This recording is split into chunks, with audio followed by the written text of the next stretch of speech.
chers compatriotes. Manambo Kambote Nabino.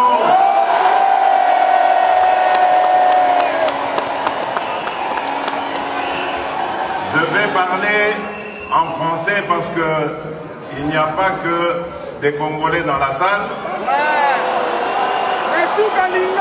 Et je crois qu'il y a même la presse étrangère, principalement belge. Et donc, pour que tout le monde me comprenne, ce serait plus juste de parler français. Et ça vous été.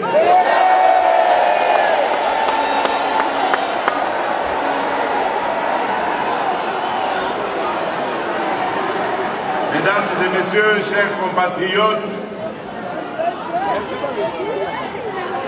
le 26 novembre 2018, j'avais pris 2 engagements. Le premier engagement, en tant que président de l'UDPS, était d'aller m'incliner sur la dépouille de mon prédécesseur, mon leader, mon mentor, mon conducteur, mon formateur, mon géniteur. J'étais allé lui faire une promesse. C'était celle de ramener sa dépouille au pays de ses ancêtres.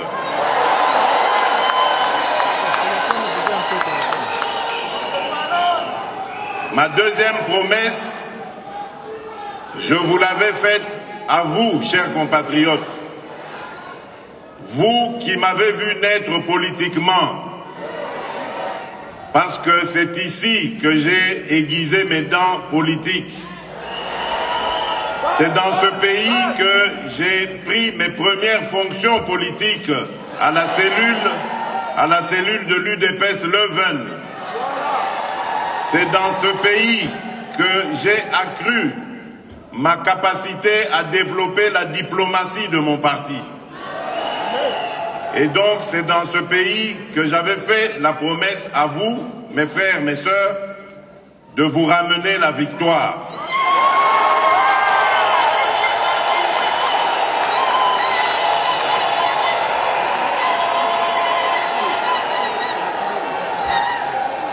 Et ensuite, je suis descendu au pays. Vous connaissez la suite. Nous avons fait une campagne, dite campagne du pauvre, avec très peu de moyens, mais nous avons pu, grâce à Dieu, sillonner beaucoup de partis de la République. Au bout du compte, Dieu nous ayant fait grâce, nous avons obtenu la victoire.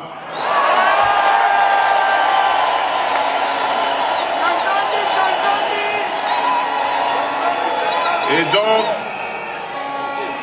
il n'était que normal que mes premiers pas en terre européenne soit réservé à la Belgique, mon autre Congo, le prolongement de notre Congo, la Belgique où j'ai commencé mes pas de leader politique, la Belgique où se trouve une grande partie de notre diaspora.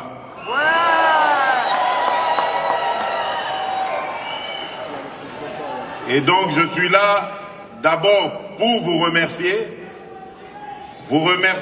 de vos prières, parce que je sais que beaucoup, Batiaki Mabolongo Nassé,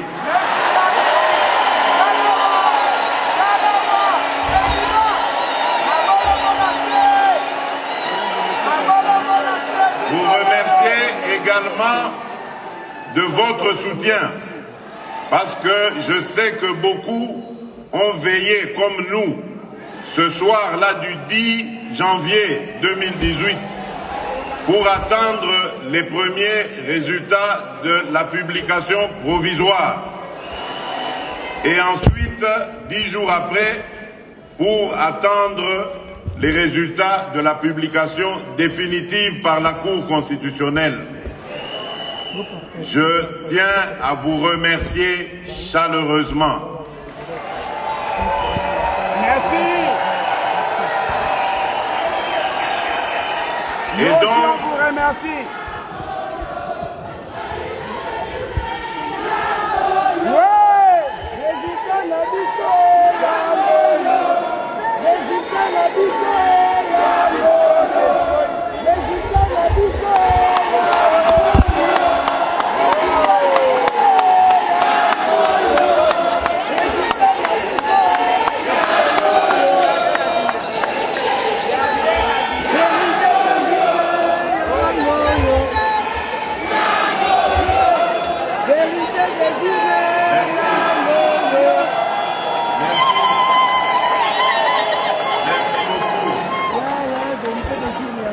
Je disais donc que, comme je l'avais dit le soir de la confirmation de mon élection, après le combat pour la conquête du pouvoir, un autre combat commence. Et j'ai rajouté que j'étais le président de tous les Congolais.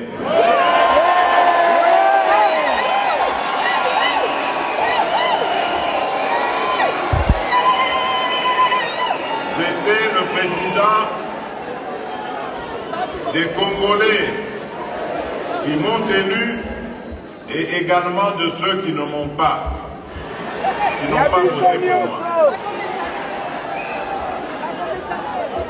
Et donc, à partir de ce moment-là, j'ai lancé un appel à l'unité des Congolais. Parce qu'un autre combat commence, comme je l'ai dit, le combat pour la reconstruction de notre pays. Amen. Et croyez-moi, chers compatriotes, peu importe le temps que vous prendrez pour rentrer au pays, sachez toutes et tous, là où vous êtes et dans ce que vous faites, il y aura toujours une place pour chacun d'entre vous chez nous.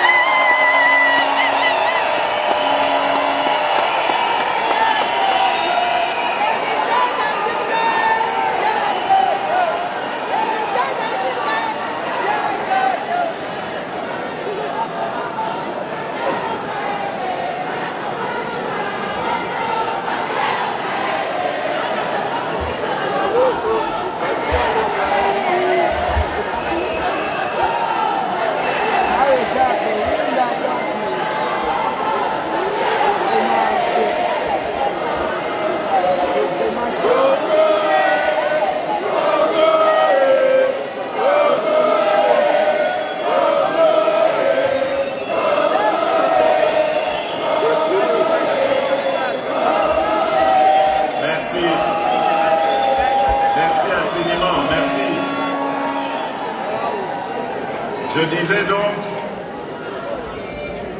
que l'heure est à la réconciliation nationale et à la construction de notre pays. Il y a de la place pour tous les Congolais. Et pour le marquer davantage, mes premiers signes ont été de libéraliser l'espace politique. Et donc, j'ai pris la décision de libérer tous nos compatriotes qui étaient retenus pour X ou Y raisons politiques dans les cachots de la République. Bravo, bravo. Pour ceux qui étaient en exil, empêchés de retourner dans leur pays, tout le monde est désormais libre de retourner dans son pays.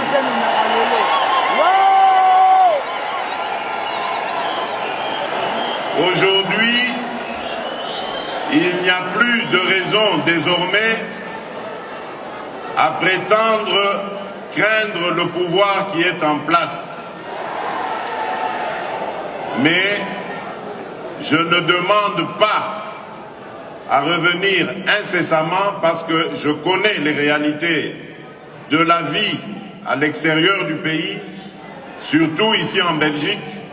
Je connais les engagements professionnels, ce que cela signifie, et je sais que la réinsertion sociale, lorsque surtout on est à la tête d'une famille nombreuse, n'est pas assez facile. Donc prenez votre temps, chers compatriotes, mais n'oubliez pas de rentrer dans votre pays.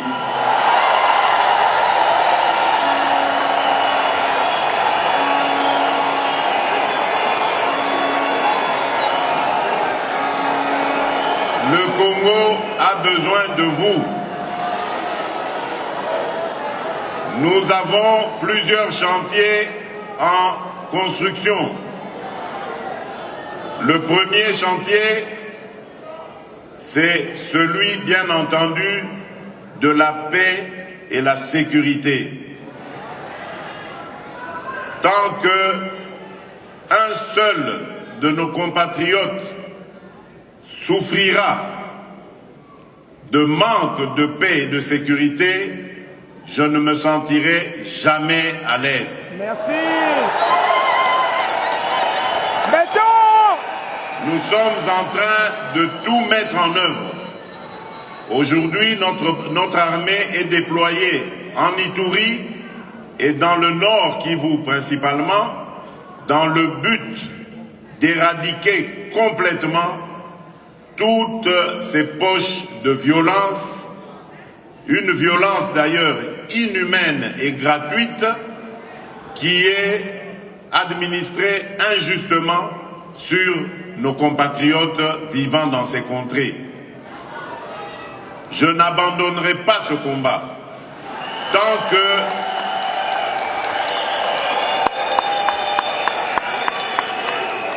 que ces renégats Banyangala Katawana seront là.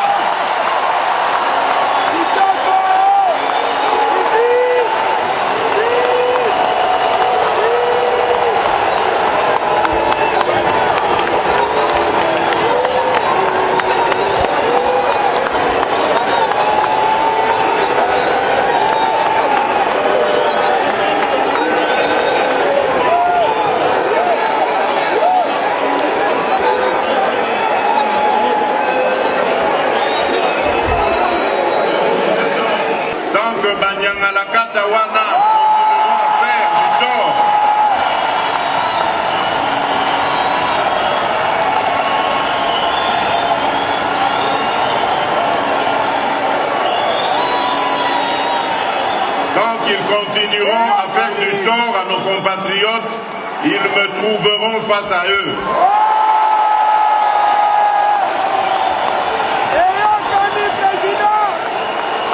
Mon objectif, c'est la paix et je prends le serment ici de ramener la paix totale dans notre pays.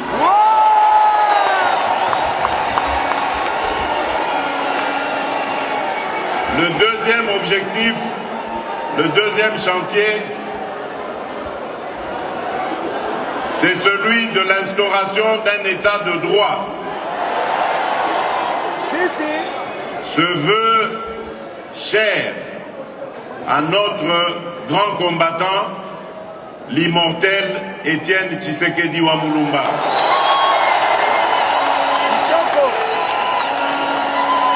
Nous avons le devoir de continuer ce combat jusqu'à l'instauration d'un état de droit dans notre pays. Et cet état de droit doit être soutenu par une justice plus juste. Une justice au-dessus de tout soupçon. Une justice qui va faire son travail pour protéger les citoyens et leurs biens Ainsi, pouvoir dire le droit en conformité justement avec la loi. C'est ça, l'état de droit que nous voulons instaurer. Et croyez-moi que là aussi, je ne ménagerai aucun effort pour y arriver. Je ne veux pas de la justice faite par le président de la République ou à la présidence de la République. Je ne suis pas un dictateur et je ne veux pas qu'on fasse de moi un dictateur.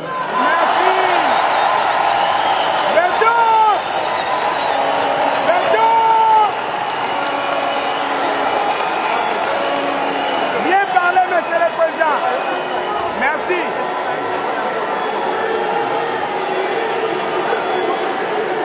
Ah oui, c'est ça l'état de droit. Mandela! Mandela!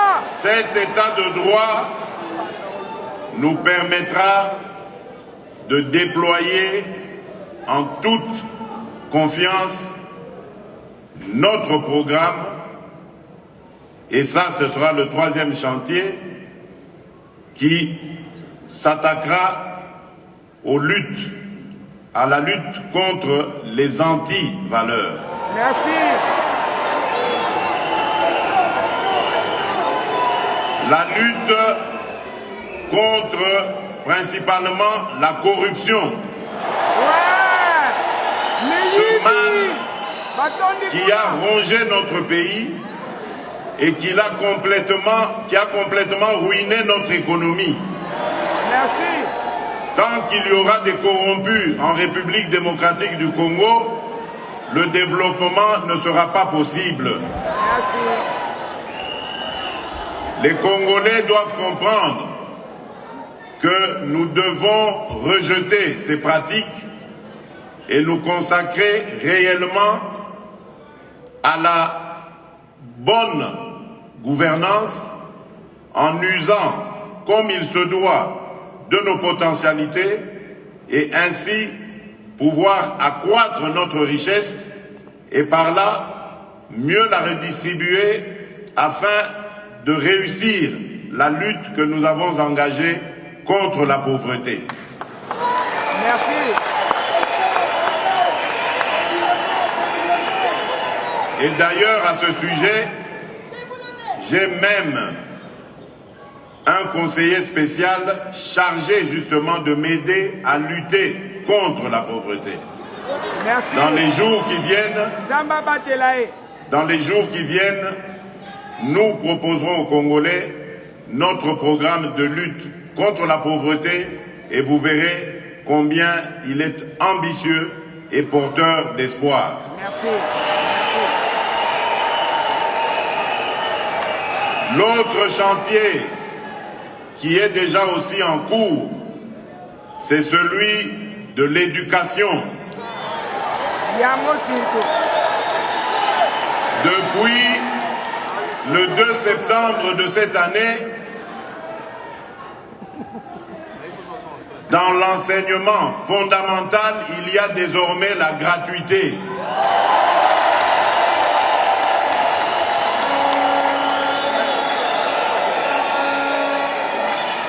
Donc, moi, na Congo, à Kozala Lissous, où il est traité.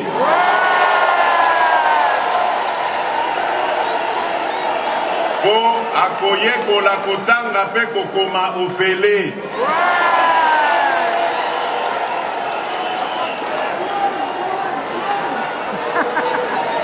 Nous poursuivrons ces efforts, palier par palier, pour que demain, ce soit les études du secondaire et plus tard, les études universitaires.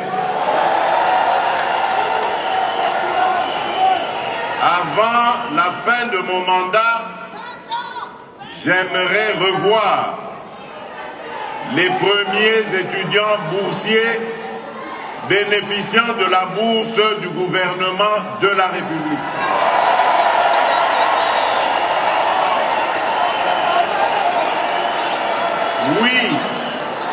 Cela est possible et nous l'avons démontré avec le peu d'argent que nous avons trouvé dans les caisses du Trésor public. Nous avons engagé un certain nombre d'actions que nous avons appelées le programme des 100 premiers jours d'urgence du président de la République. Avec ça, nous avons réussi beaucoup de choses, mais je sais qu'il y en a encore beaucoup d'autres à réaliser. Mais nous avons remis en état plusieurs routes, nous en avons construit d'autres, nous avons construit des ponts, nous avons désengorgé des territoires entiers, nous avons restauré des écoles, nous avons construit des écoles, nous avons restauré des hôpitaux, nous avons construit des hôpitaux, bref, nous avons fait beaucoup de choses avec peu de moyens.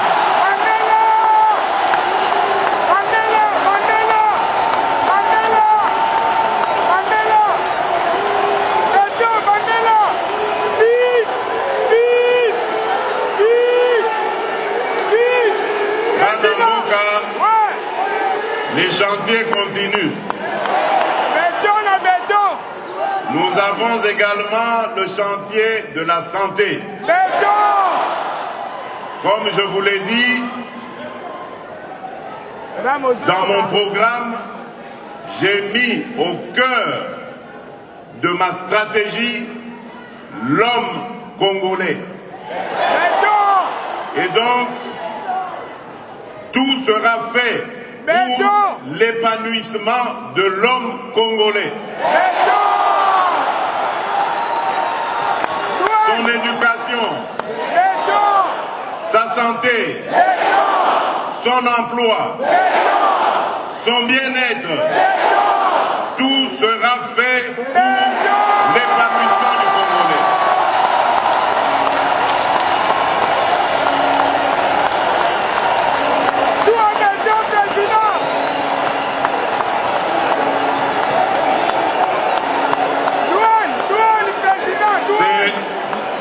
Après avoir obtenu l'épanouissement du Congolais, que nous pourrons être sûrs maintenant de développer notre pays. En même temps, nous nous attaquons au chantier des infrastructures. Vous savez que notre pays est en grand déficit de routes, de ponts, de voies ferrées et fluviales. Nous avons depuis quelque temps entrepris des contacts en tout genre.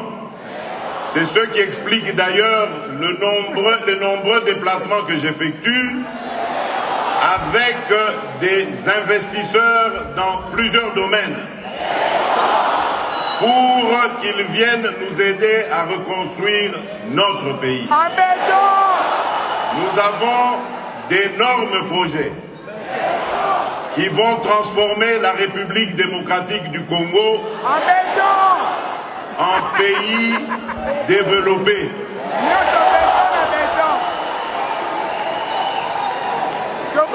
L'autre chantier, comme vous le savez, c'est celui de l'énergie, l'eau et l'électricité.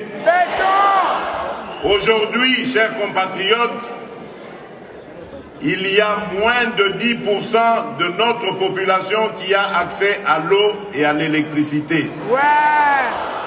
Nous avons, depuis que nous sommes là, financé, grâce au peu que nous avons trouvé dans les caisses du Trésor, des projets de construction de puits pour l'adduction d'eau potable. Nous avons également investi dans les chantiers de réhabilitation des cabines électriques, des câbles électriques, et nous allons petit à petit, avec les investisseurs qui vont arriver, construire des micro-barrages qui vont nous permettre de développer les coins les plus reculés de la République. Merci.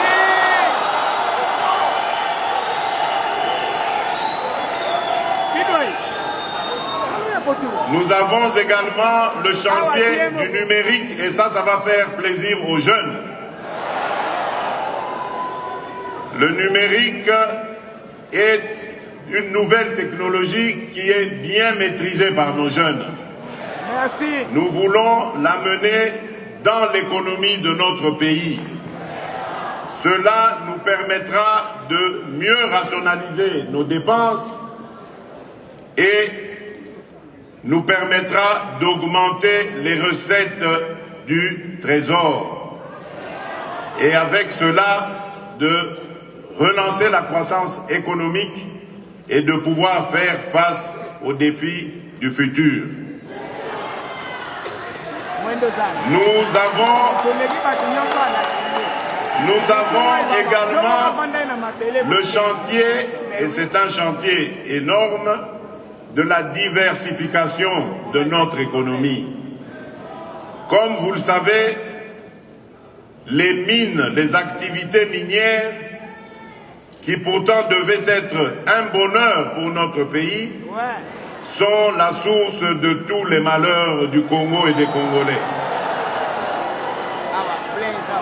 Nous avons donc décidé de sortir du tout minier pour aller principalement dans des domaines comme celui de l'agriculture, dans lequel il y a beaucoup de choses à faire. Je vous ai dit ici qu'on va construire des micro-barrages. Ils vont servir aussi à alimenter les industries agroalimentaires que nous allons construire. Nous aurons le mérite au moins de transformer ce que nous allons produire, de le distribuer à la consommation nationale et s'il y a de l'excédent, de l'envoyer même en exportation à l'extérieur. Le Congo regorge de 80 millions d'hectares de terres arables, avec à peu près la moitié en terres irrigables. Donc nous n'avons même pas besoin d'engrais. Et avec ces étendues, nous pouvons nourrir plus de 2 milliards d'humains. Donc le Congo va être une terre d'espoir pour beaucoup d'Africains. Et même au-delà de l'Afrique. Merci. Donc nous sommes sur le chantier de l'agriculture qui est un véritable Eldorado. Et ainsi, le sol congolais pourra enfin prendre sa revanche sur le sous-sol. Merci. Lequel sous-sol nous n'allons pas abandonner. C'est vrai que les mines nous ont causé beaucoup de malheur, mais c'est surtout parce qu'il n'y avait aucune organisation sérieuse dans ce secteur. Ou plutôt, s'il y avait une organisation, on n'en avait pas tenu compte, on a préféré ruiner l'économie minière.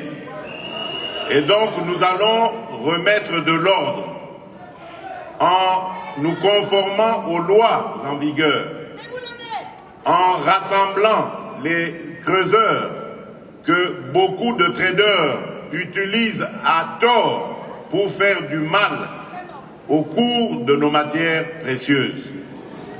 Et donc, nous remettrons de l'ordre, comme c'est stratégique. Je préfère me réserver et ne pas donner ici la stratégie que nous utiliserons. Mais ce qui est certain, c'est que nous allons nous réapproprier l'initiative de la vente et de la rente de nos propres minerais. Parce que tout simplement, nous allons travailler sur la valeur ajoutée à y donner. J'en ai assez que les mines congolaises, la terre congolaise ne servent que de terre d'extraction.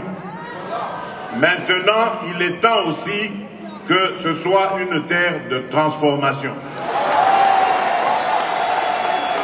Nous allons transformer nos matières premières, leur rajouter de la valeur et accroître notre économie par ce fait. Voilà, mesdames et messieurs, chers compatriotes, voilà brossé en quelques mots les ambitions de celui qui est votre fils, votre frère, votre père, votre ami, votre compatriote. C'est l'ambition qui m'anime. Je l'ai promis et comme vous le savez, je ne suis pas homme à promettre en vain, je le réaliserai. Merci. Je l'ai dit, je veux rendre aux Congolaises et aux Congolais leur dignité, leur fierté, leur bonheur, leur joie de vivre dans un Congo uni, fort et prospère. Bobo Sanate, Papa Lobaki, le peuple d'abord. Je vous remercie.